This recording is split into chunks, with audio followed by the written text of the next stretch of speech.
Why, hello everybody. My name is Steve Usher and a warm welcome to the Experienced Designers podcast.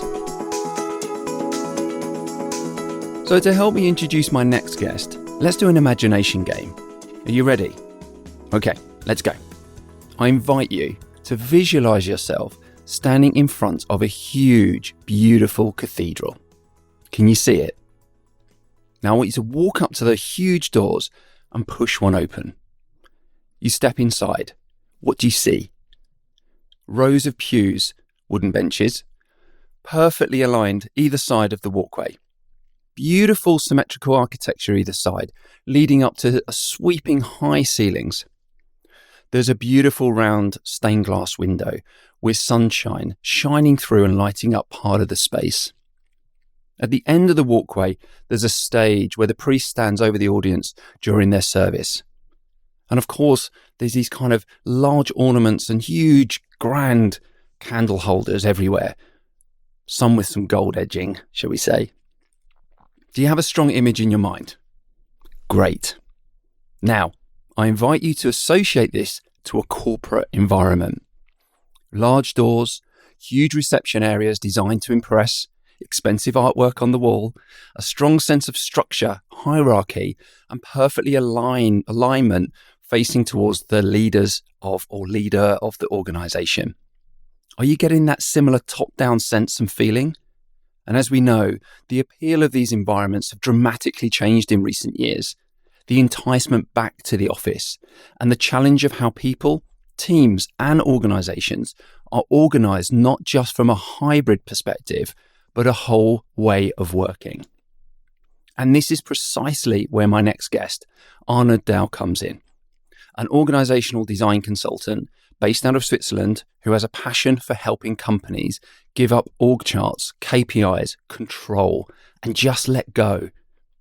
And he shares an amazing example of how a company was organized like a planetary system of circles, self-organized, no hierarchy, a far cry from a cathedral or corporate environment.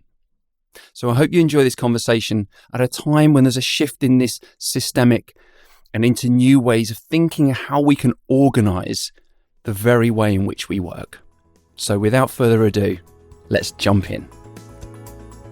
Arnoud, welcome to the Experienced Designers. Thank you very much. It's a great pleasure to be here. Yeah, thank you so much for joining us. And this one's an extra special one because I've also got my co-host with me today, Shani. Yes, I'm really excited to be here. Yeah. So when I shared with Shani that I met you in Belgrade and some of the topic in which you covered, we were both super curious to just delve in a bit deeper. So we decided to both jump in and grill you. The two of us to grill you instead on the topic. Bring it on. So look, just for the audience, just tell us a little bit about yourself, Arnoud. What's your background and what you do, and perhaps share a passion as well of yours. Oh, you have many passions and not enough time for it. Work-wise, my passion is all different kinds of growing and developing. Let's call it things, which is people and organization and teams and ideas. I think this is definitely my passion. And that's also one of my big hobbies is flying. It's a similar thing, I'm trying to every time to develop a nice, relaxing flight. And it always goes different. And at the same time, it gives me a huge feeling of freedom and relaxation. And I think that is quite close together. So flying was a childhood dream. I always wanted to become a pilot since I was a little boy. My career went totally different. I ended up in corporates and spent a lot of time in reinsurance. I started a few of my own companies. And I spent a lot of time on head HR roles. And this is where I got into all these topics here. I spent at the beginning a lot of time in the entire talent management field, leadership development field, which again had to do with developing and not necessarily teaching, but developing and helping and also observing how people and things grow. And I always thought the greatest feeling in that field was when you see some people and you think this is a rough diamond, and this person has something. And then 10 years later, you see someone on LinkedIn, you see that person popping up somewhere in a very high or cool role. And then you think, I knew it. And this is the nice part. Not that I was right, but it's just that it is visible, that you can feel it when you encounter such people. So there is my passion, and most of my roles in the past have been around that. Either in the HR role, I always was very international, active. I was born in Holland, but I grew up in Switzerland, and I lived in South Africa for years. So also that is very international. Mm-hmm. And over the last few years, I tried to put that all in one bucket, which means that I'm trying as a consultant with 3 colleagues. We founded Eye Opener, which is a consultancy boutique, if you like, working exactly on these topics. I specialized a lot in organizational development and corporate culture, because I think this is more or less the same, but we can talk about that later. But helping firms to think differently, work differently, do differently, behave differently. This is what is actually not only but also the passion of the 4 of us. Super. And as you can tell now, I'm 25 years old. So, for the second time now. And living in Switzerland. My most important passion besides it is, of course, my daughter, who is 13, beginning of puberty. And again, I see 1,000 aspects of development. So that's brilliant. Brilliant. And I was reflecting on this the other day, that I feel really privileged to be in amongst, I think, another moment in time where I feel like we're at the beginning of this kind of a J curve again in the world of work, and how we see work and how organizations are developing, and what that future could be if we were way more intentional around how we develop organizations for people. And yeah, I kind of mirror what you're saying, like from a second wind in career or a new, energy or focus. I think that's something which I totally connect to, which brings us really nicely, I think, onto why we're here today and what we're gonna cover and explore together. Because of course we are in this, right in the middle of this significant shift that's happening globally, and the whole organizational structures are being completely shaken. Some of which are being completely rebuilt, or others are being evolved, and others are trying their hardest to stay the same. So I'm really curious to get a sense of, what's, just from your perspective around, if we talk about organizational development, those 2 words, what's the landscape? Let's give the audience a bit of a sense of what's that past, present piece. What's the historical journey of organizational development? What's the different forms that you've observed, to give us a little bit of a holistic level to see where we've come from and where we are today? Yeah, interesting one. Because at the moment, most of us tend to only look back at the last 2 years now with COVID, and all of a sudden the people sitting in the home office. Now then, one of the traditional slides of all of us who are teaching these topics is that the biggest driver at the moment of organization development was COVID, and not HR and not the CEO and not a consultant.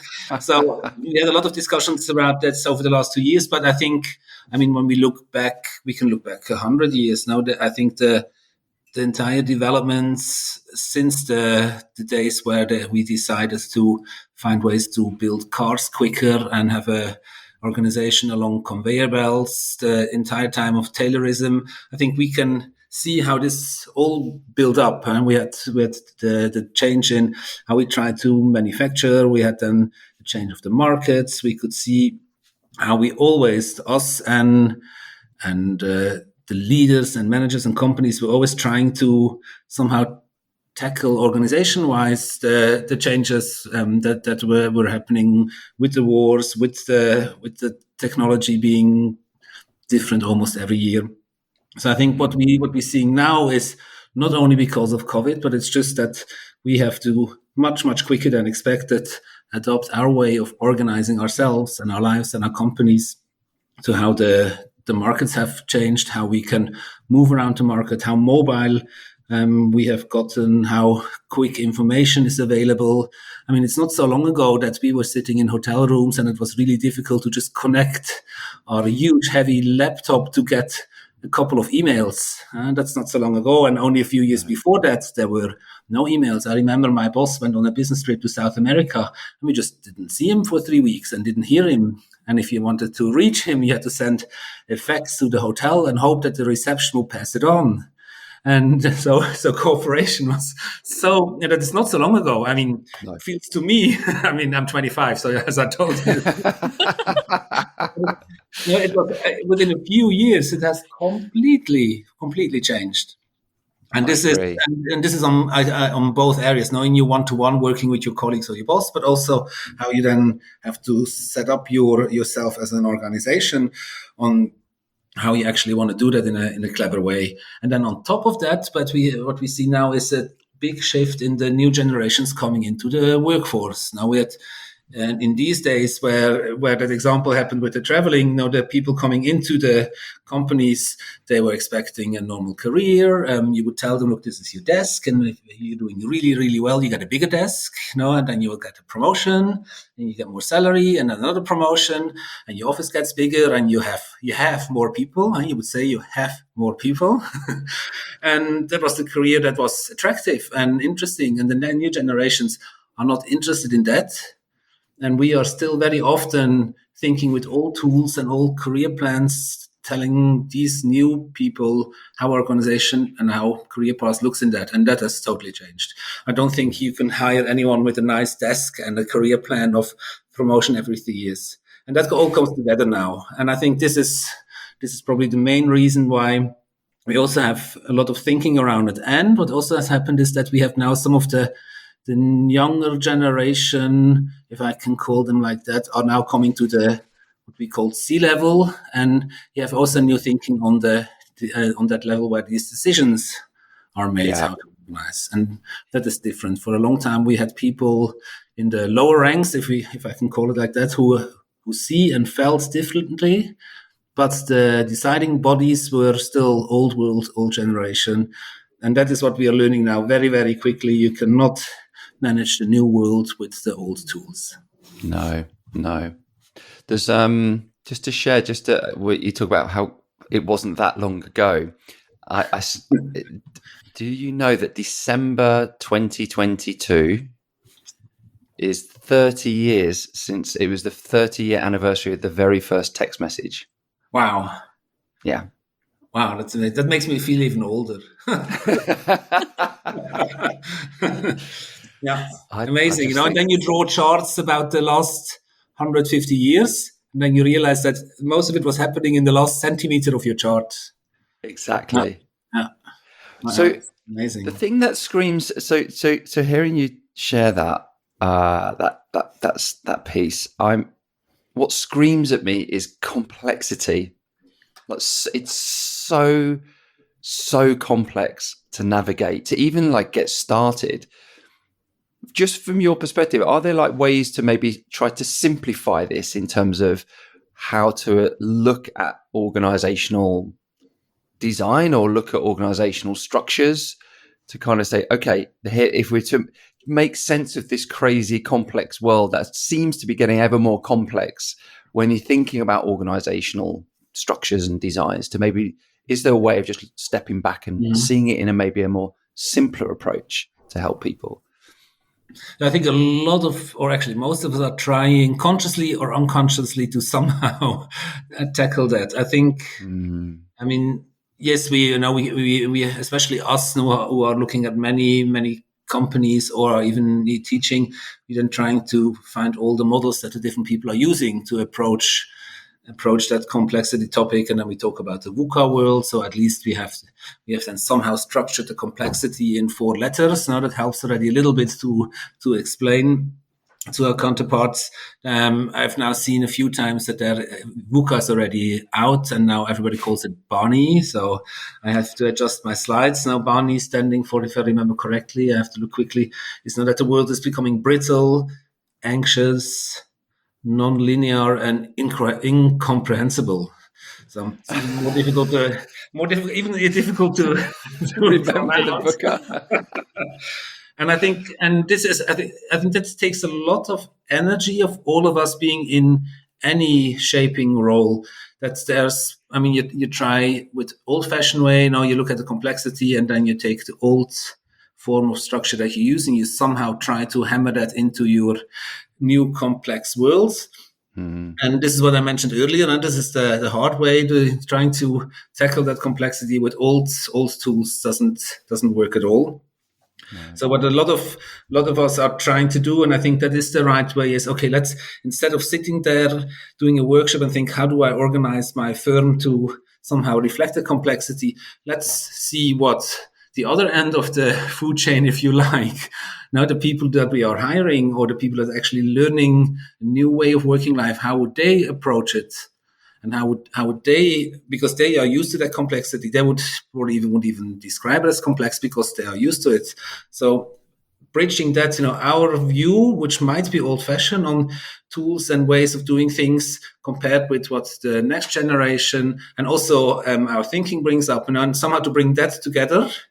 And this is, I think, at the moment, the most common way of trying to approach that. The biggest example is now we call it now agile world. So agile is just, we introduce something which sounds like anarchy because that sounds attractive to the new generation.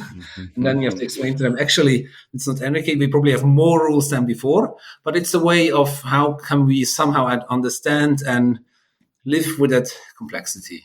I think that's what we're seeing a lot. Yeah, I'd support that as well. I think we're seeing, if we think of it from the employee experience world, as it were, we're seeing a need to move from this kind of top-down, decision making or identification of the potential problems inside the organization from a very narrow view of the business. So I think there's still, I don't know, my view is I still think there's so much work to be done in flipping that completely the other way, and working from, I know I don't like top bottom at all, similar that you mentioned, but working with employees to identify those problems and solve that problems with and for them. And I think that's something which is we've still got some way to go, and there are organizations doing some tremendous work in that area, of course. But I think generally there's still more work to be done. Shani, what's your take? I can see you. I'm thinking, like taking notes and reflecting. Yeah. No, I think I really like what you're saying, Arnie, about that. What we're trying to move towards is harboring complexity and instead of trying to remove it, because the reality is, we're complex beings. The world is complex. We can't necessarily eliminate the complexity, but we can create frameworks for ourselves to deal with it. Just what's coming up for me when I'm listening to both of you so far is also that we talk about this paradigm shift, and it's hard in a way because we don't know where we're going. And I think sometimes that also stops us from letting go of an old paradigm, is that we don't have anything to replace it with. And quite often, if we want to have change, you can't just pull the carpet out and then hope for the best. That's a state where we really struggle to be. Yeah. And I think, in a sense, that's where we need to be right now, is in the unknown, in the explorative. So I think that's maybe a question that came up for me. How do we stay in there a little bit more and help the process of letting go of the paradigm?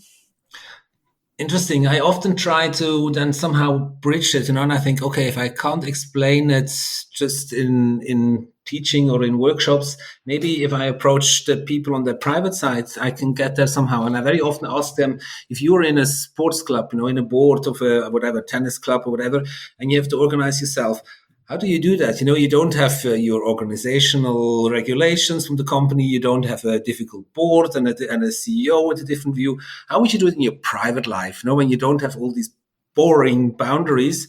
And then they answer very quickly, say, oh, no, I asked who is good in this and who's good at that. And then this is how we work and we run a club. But the translation from that back into working life seems to be really, really difficult.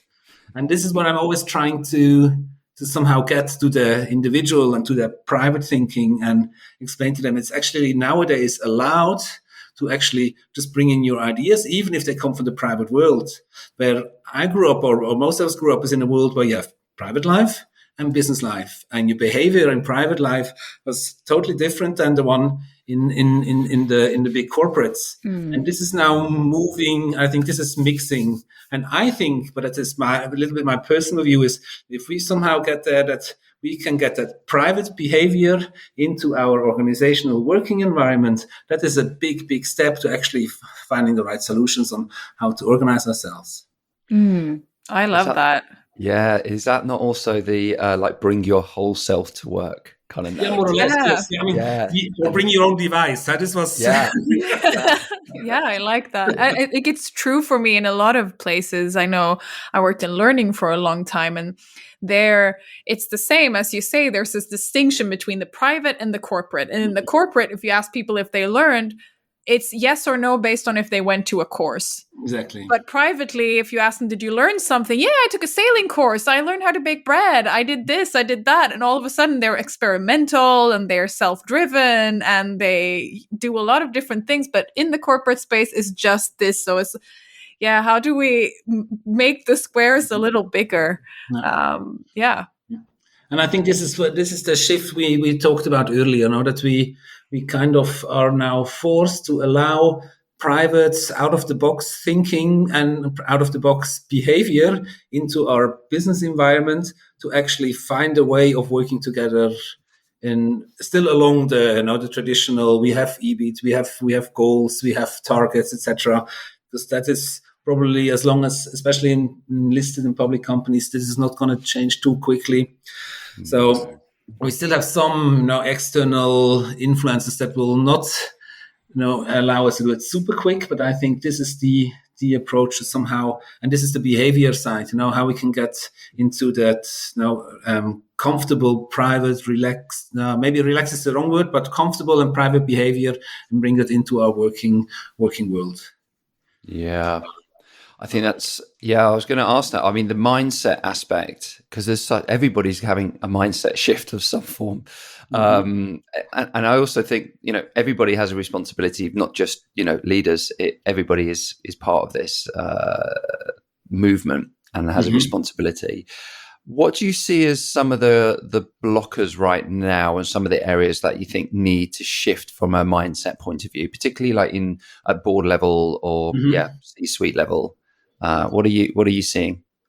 It's definitely not the understanding or the intellectual capability that all of them have totally understood. And I would probably all also agree with what we discussed the last few minutes. I think that is not the problem. The problem is, or the challenge is, it takes a lot of courage, because you literally have to let go of your old way of thinking, of your behavior and mechanisms and leadership mechanisms that you used to and that you trusted. And I think this is the biggest challenge.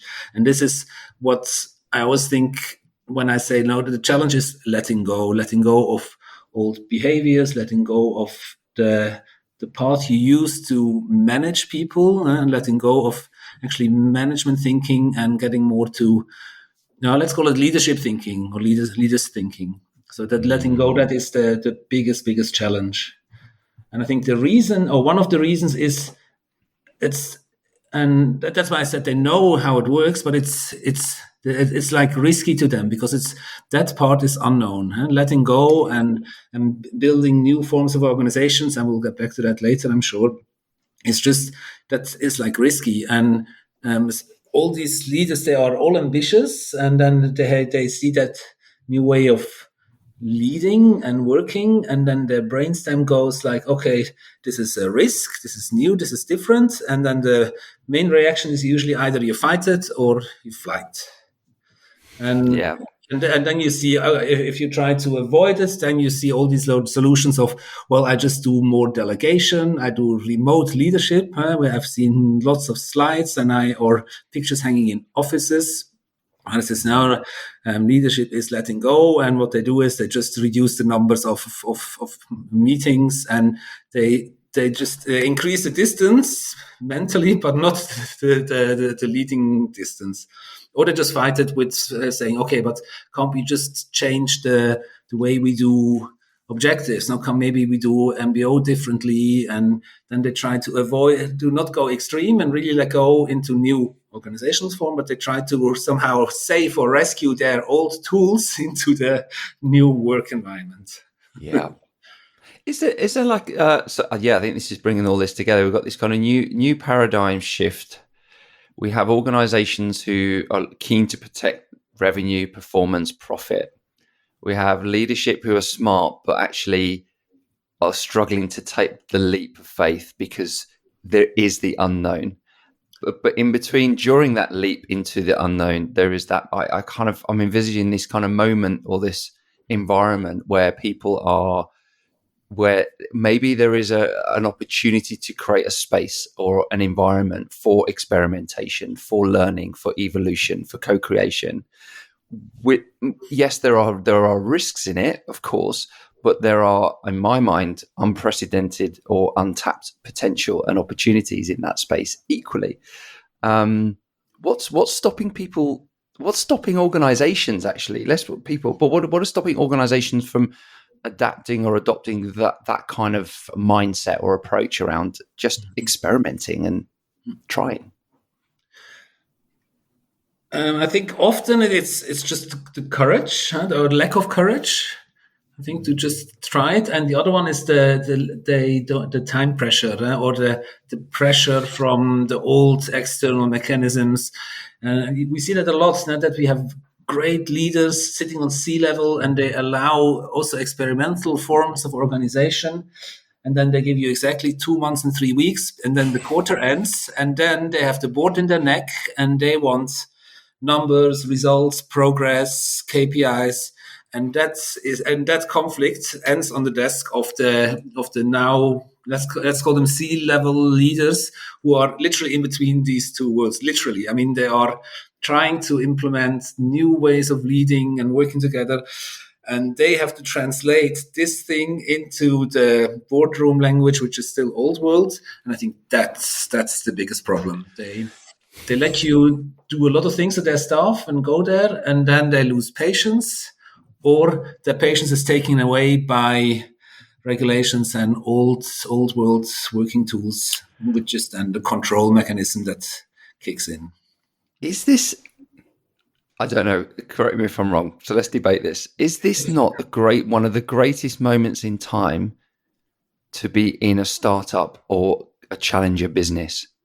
Because if these organizations are struggling to adapt to this new paradigm, and you're coming in with a much clean, fresher, white sheet of paper without that legacy, and I know that's true, that can be true for many years in the past, but we're seeing this acceleration definitely in the last couple of years.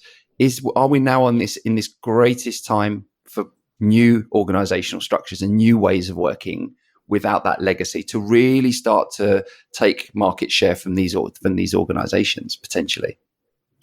Yes, I think it is. Also because the driver is a little bit different. We had in many years, you would do a startup because you have the dream of becoming a unicorn.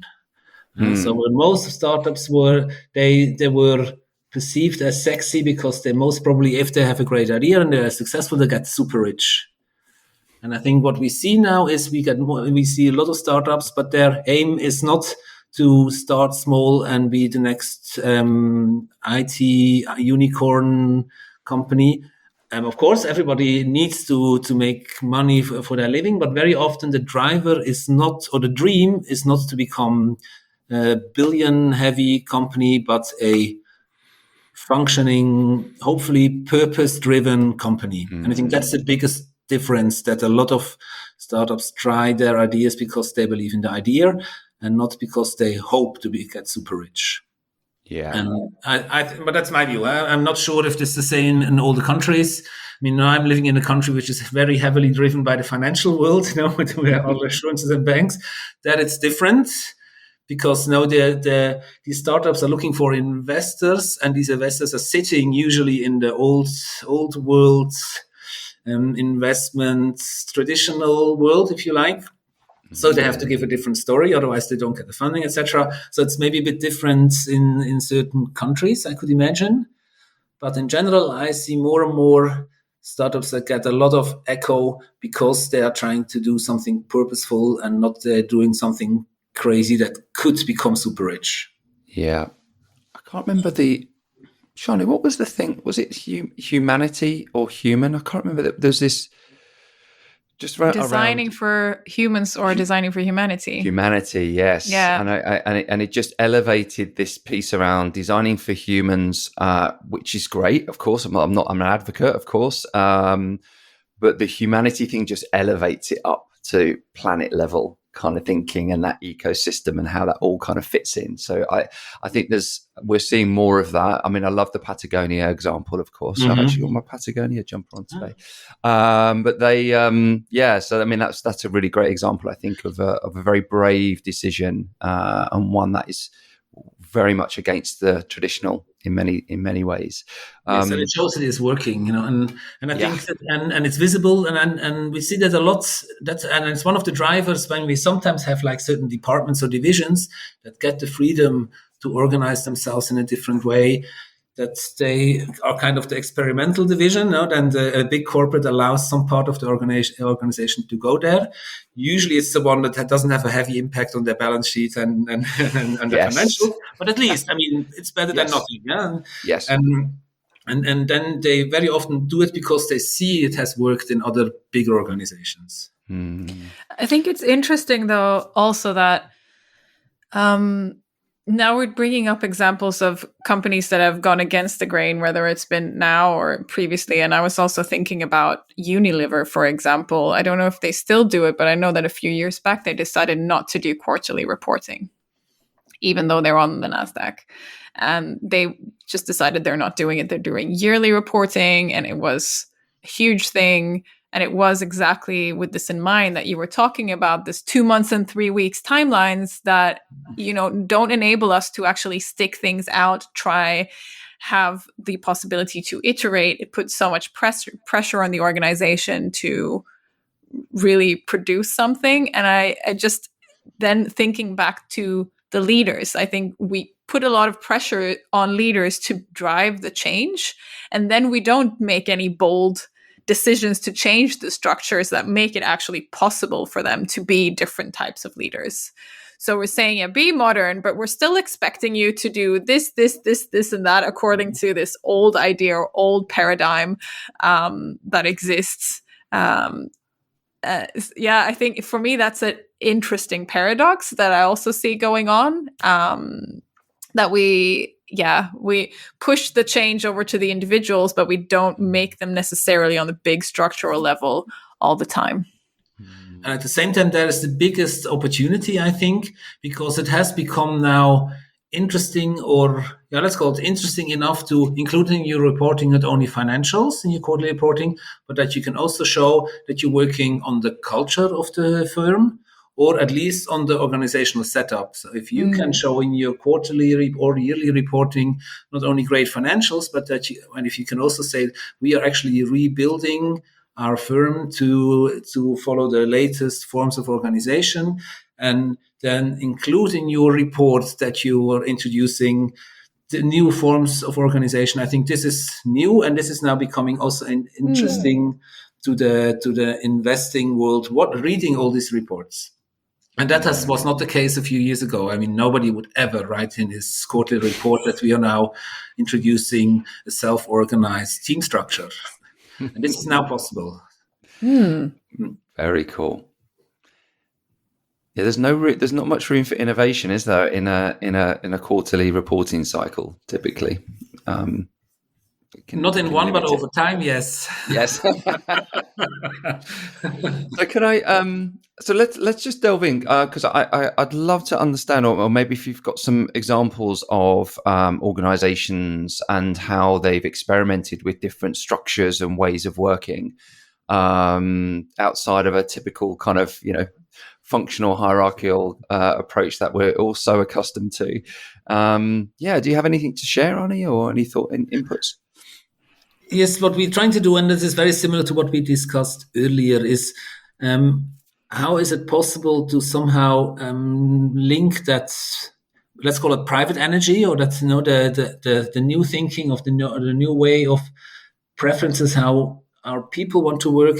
How can we combine that with the way we want to organize our ecosystem, or possibly the entire organization? And I still come back to one of these old quotes, and this is very often our design principle. You know that quote of Saint-Exupéry, where he says that if you want to build a ship, like, you should not instruct your people how to collect wood and how to cut it and how to make the sail, but that if you give them the desire or the yearning for the horizon and then kind of lean back, they will actually do that in a better, quicker, clever, and more fun way. And this is, although almost every manager has once in his lifetime printed out this quote, we still use it as one of our design principles because it entails all the things that we discussed earlier. Yeah. And if you try to translate it into organizational form, you end up in, well, ideally a hierarchy-free, which is probably then one of the holocratic versions, which is a very, very long step for organizations. Even if they would like to and they have understood, this shift is change management-wise and emotionally is really, really big and also really hard to explain. So we see a lot of companies going like a first step, and that is very often some different forms of circular organization. So let's call it self-organized. So what we can explain is, and they understand that, is that if you just take yourself, your company as a bubble, and everything around the bubble is the market, that you take all the teams that somehow have to do with the market because they create value. And at the end of the day, you're still making money. That will remain the same for the next few years. But if you can arrange your teams or bubbles close to the market, you're automatically building another circle or a planetary system, if you like. We very often call it planets. So we think if you get to a form where you have all the teams close to the market, delivering the value, and have these teams organize themselves in a clever way because they know best. And they know much better how to organize themselves than some guys on a C-level sitting somewhere at the top of the organization. And hence the example from earlier with the private clubs. And how would you organize yourself in the private world? If you take that intelligence and that energy and let the teams organize themselves in a way that they can deliver what actually the team was originally founded for, then you have already a big step of new form of organization and a lot of not that anarchy I mentioned earlier, but that self-destiny in that self-organized way. And that is also what we think the people are looking for. They don't want to come in a world where they can build and organize themselves. Most of them do not want to become the CEO of the firm. They want to have an environment where they can learn and be with people they like and not in a box of an org chart. So we're trying to explain that shift from an org chart with boxes to a thinking model. And very often, Yeah, let's delve into this planetary system or planetary approach. So what I'm visualizing is a circle. Outside of that circle is the market, and then inside there are different planets inside that ecosystem. And how are they organized around in each of those planets? And if we then kind of jumped onto that planet, what do we then see as well? If you jump to a planet that is on the outer orbit, if you like, then you see them doing what they actually did before. They are creating value, or they're doing what the company was actually built for originally. So they are literally usually with the clients, and they have organized them in a way that they know who is good with money. So he takes care of the money part, if that is the case in that team. Or if it's just programming, then the majority of the team will be programming, but they decide themselves who is going to do the weekly meetings, or who is going to talk to the client for difficult topics, or who is going to look after the atmosphere in the teams. All these topics that you so far had to request from some support functions somewhere in the org chart, be it HR or finance or legal, that you organize in your team. Yeah. And when you have to, then you also see, okay, do we have that so much that we actually need a person sitting on that role with us in the team or not? Because if it's only once every 2 months, we actually don't need it. And then we can still take it from somewhere organization, but we go to one of the circles that are circling inside our orbit because they don't have to do with the markets. And then we send someone from our team to find out who can help us with that topic. Yeah. So you literally see self-organized mini firms or mini startups, again, similar to what we discussed earlier, new form of startups. You have lots and lots of client teams, or you can call them client planets. Your naming is free. Usually they even call their own names. And they are flying around that orbit, looking after their clients.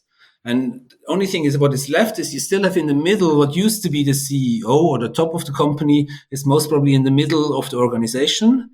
Not because the middle is the most important, but it's because they don't have contact with the market.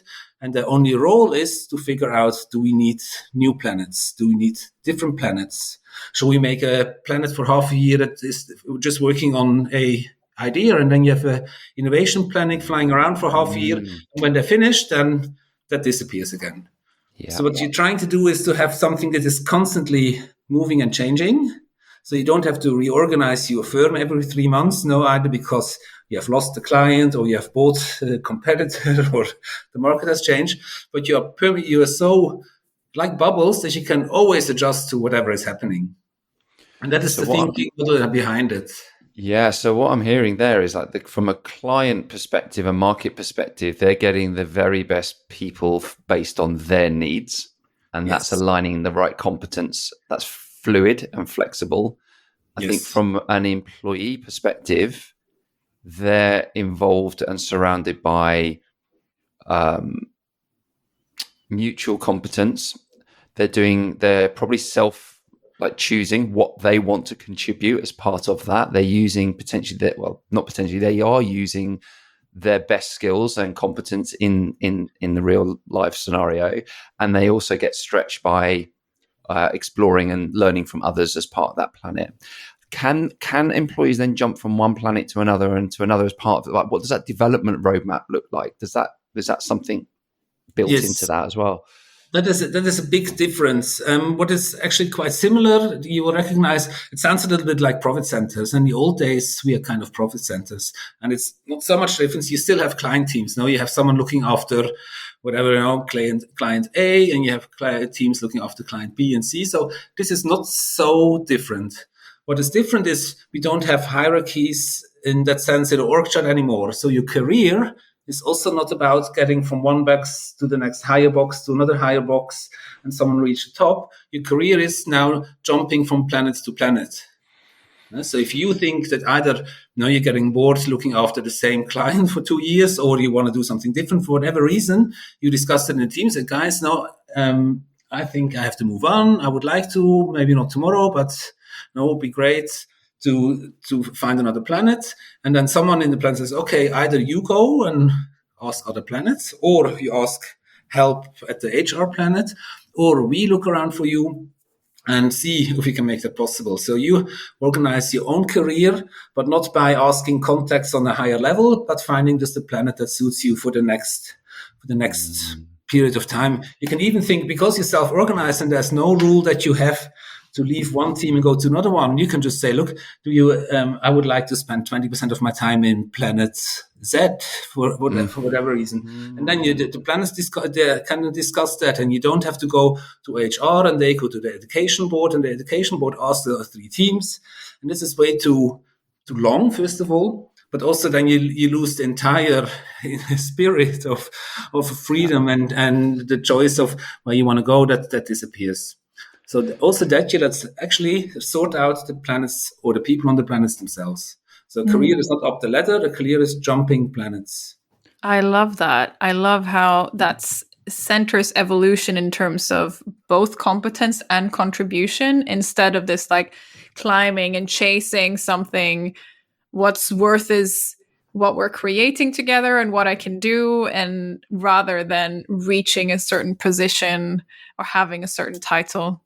That's super interesting. And you see that you still have all these effects that we had in the old days. Now that you then think, okay, but we are Europe now. And instead of then making an org chart where one part is blue and that is Europe, you just say, okay, these and these and these planets somehow have to do with Europe. If they want to have a quarterly party, they organize themselves. Now you don't need organizational change. You let the planets organize themselves along topics if they wanna do a certain project or a party or whatever it is, because they have to also then in the team decide if they have the resources for that. No, because if the same guy has been asking 14 times in a year in the team to do this and this and this, the team itself will then regulate that, because they say, okay, and it's nice that you're doing that, but we still, have work to do. And we were very happy that you, as a representative of our planet, have been traveling around, but we somehow still have to deliver to the client. So how do we do that?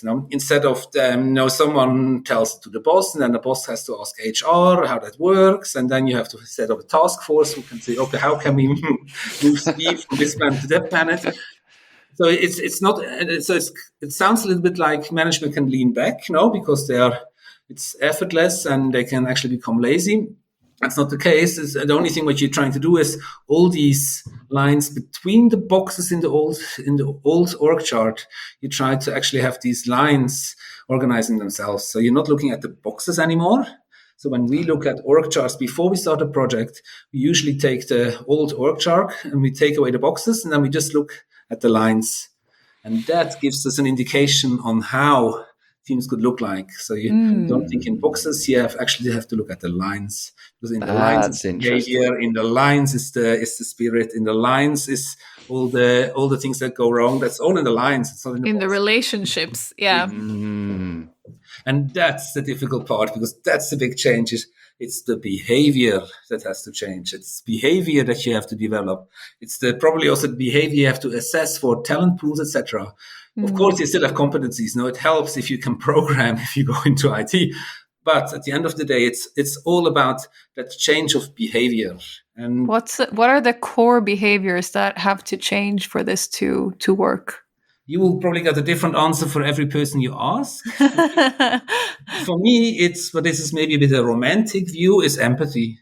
It's just empathy, because then you understand who is willing to do something, who is capable to do something, and if not, why. So I think that's probably the biggest or most trendy, let's put it this way, trait that a good leader has is empathy. I also what's jumping for me as well is it going back to the quote that you gave, is it means that leadership also can put a lot of effort into that horizon, the why. So because I think for me, if they're all, in the self-organized planets, all the different planets, it's that override why, and that horizon is even more important to keep that horizon in front of mind. Why we're doing this, and where are we going to? What's our direction? I think that was jumping at me as well, of just bringing it back to how you started this section. It just really heightened it for me, the need to ensure that is maintained. That's a really critical piece, because otherwise the planets might just start to float off somewhere else, and exactly. start to so that's a really big piece. And they don't stay with you because you force them to stay with you. That's not working anymore. They only stay with you if they understand and believe in the same why. And that used to be a traditional consultancy question. You kick off workshop, you would ask the people, so why the hell do you come to work on Monday? Now, that used to be one of our intro questions when we started these workshops. Yeah, and that hasn't changed. I mean, at the end of the day, every human being needs some kind of why, especially in the working world. And you see now why it's so difficult and so important for the former C-level guys or former managers who now become leaders to let go. Because let go of these planets and then trust the process. And trust that people want to contribute. Yes, and then resist that urge of control. So often we roll out all these organizations and everybody's totally ecstatic and great, and they have written it in all social media, and then the evening before the first big day you get that phone call from a board member and asking, like, this is all great, congratulations, but how do I control and check? And then okay, should we just cut it off? And so that still happens, no? And then that is where it exactly ends at today, though they really, really, really have to want it. And then, okay, I can control by having feedback sessions, no? I can control by listening and observing, but not by asking for KPIs. And that's the big challenge in letting go of your old ways of managing and going into leading. We like to talk about it as the difference between steering and enabling. Mm-hmm. It's like you say, it's a mindset shift. You're either pushing somebody or you're making it possible for them to walk down a certain path, and you have to choose really, really different tools to do either of those. Exactly. And this is one of the sayings we use a lot, and I actually like a lot, is that, when you're becoming a leader or even a great leader, it doesn't mean that you're building more and more followers around you. You're a great leader when you're building more and more leaders around you. And that is also reflected in the new ways of working. And that is also one of the difficult parts of letting go. Wow. And I don't envy them, huh? Just to make clear, it's not easy. It's not easy. I just know that it works, and I try to inspire them and really help them to have that experimental courage to do it. It's not easy. Is it just out of interest to move from a hierarchical into a planet system, as the example you shared? Is there that journey to that? Is it literally a jump, or is there you can do it in sections to test it and move into it? I'm just curious to see what level of bravery do they need, or is there a way to take them from point A to B? Because that bravery is really hard to find, you have to go in steps. I mean, it would be fantastic to do it in a big bang overnight, but that is just not realistic nowadays. And also, the people are not able to change so quickly. No. It would be nice, especially for us now, as an observer and thinking, we would like to just turn over the switch, but you have to show examples. They have to see that it works. You need some pockets where it's working quicker, because at the end of the day, the people, they copy behavior. So you have to see that behavior. You have to see how everybody can live by example. So you need that virus to spread. So I think if you can do it, you could do it overnight. It's very, very difficult, but to have it sustainable and also to have proper the slower one is much better. Which is again is a bit a dilemma, because the challenge we have is that what we discussed at the beginning. We don't have the patience from the board and the top. So that's exactly the dilemma. Yes. It's like lockout, whichever way you go. Wow. There are tricks. There's like, if you can convince the company to change from that old MBO behavior, where you have objectives, and then in the week before the Christmas dinner, you do 17 year-end discussions, and then you either hammer them or give them a bonus, which is still happening a lot. Now, if you can get away from that and go into some form of, there's the famous one is OKR, so objectives and key results. But if you manage to turn that system around and tell them, okay, I'm not going to tell you have to produce 117 pieces of this, but if you tell me how much you and your team will be able to do over the next period, then all I have to do as former manager, add up all these contributions that I hear from the other teams, and if the sum is more or less the strategy that I have explained to the board, run and do it, and then we can check. We do feedback and we check how you're progressing, etc. So if you can get to that thinking, you have already done more than half of the step to a self-organized team. So this is very often the catalyst we use, or the tool to get there. If we can get away from that hammering down objectives into the organization to asking them what they're going to deliver and then help them to get there, this is the biggest part to that shift, to the Big Bang shift. How does, just out of interest, what's the culture impact of Huge. this as well? Oh, obviously. Yeah. I'm just curious to hear, like, what observations you've seen in. Yes. Well, at the beginning, you need, or you hope, more hoping, to have a culture where they're open for that. Where you already had the tradition of trying things. Where it was okay to fail somewhere. Very often you have that basis. Now you have already a culture that allows to think in that direction or even try it. Now, and this is the biggest culture effect, because if you're coming into an organization that hasn't even started thinking out of the box, then you just need 2 more years to actually get there.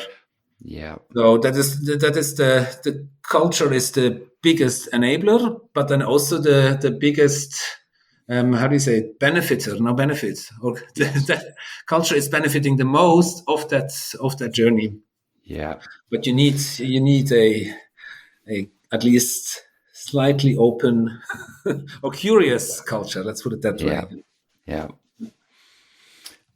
We could go probably another hour, I think, just delving into this. It's really interesting. I'm also thinking, like, how do we create wonder using a planetary approach? I mean, it's just, I'm really curious I'd much rather build a business like that than a typical hierarchy project-y type thing. It's Anyway, I was drawing here. I'm a very analog listener and tactile. So I was drawing vision in the middle versus vision at the top. Yes. Kind of sentiment that I was getting from this discussion is, either you create something that everyone else is magnetized towards and aligned towards, or you create something that trickles down, as we like to talk about things in the corporate world. But it's much nicer to create something that engages people and groups and unites them on their own. Yeah. And the beauty is that a lot of people really appreciate it feels like freedom. It feels like you can do what you want. I mean, to be honest, not totally the case, but that freedom to organize your own world and to feel that, you're not paying into the purpose of a 10,000 people organization. You're actually paying into the purpose of your team. And that beauty, to see that joy and that satisfaction is great. It also means that you have to do a bit of more convincing work for the former team leaders, because they think they will lose title, status, influence. So you have to work on that. But when they realize that they actually become from a team leader, like in the army, to a coach with where they still get the same respect from the staff and they still can make the same decisions, just in a different form, then you get there. So that is the beauty of it. You see a lot of happy faces and a lot of joy coming back into the daily work. Which is beautiful. A last thought, though, is this, that we get stuck thinking that freedom has to be total. But actually freedom is about having choice. And in most settings, and even for creativity, and there's a lot of research to show this, we need a little bit of framework, because having complete amount of choice is also massively disengaging and confusing.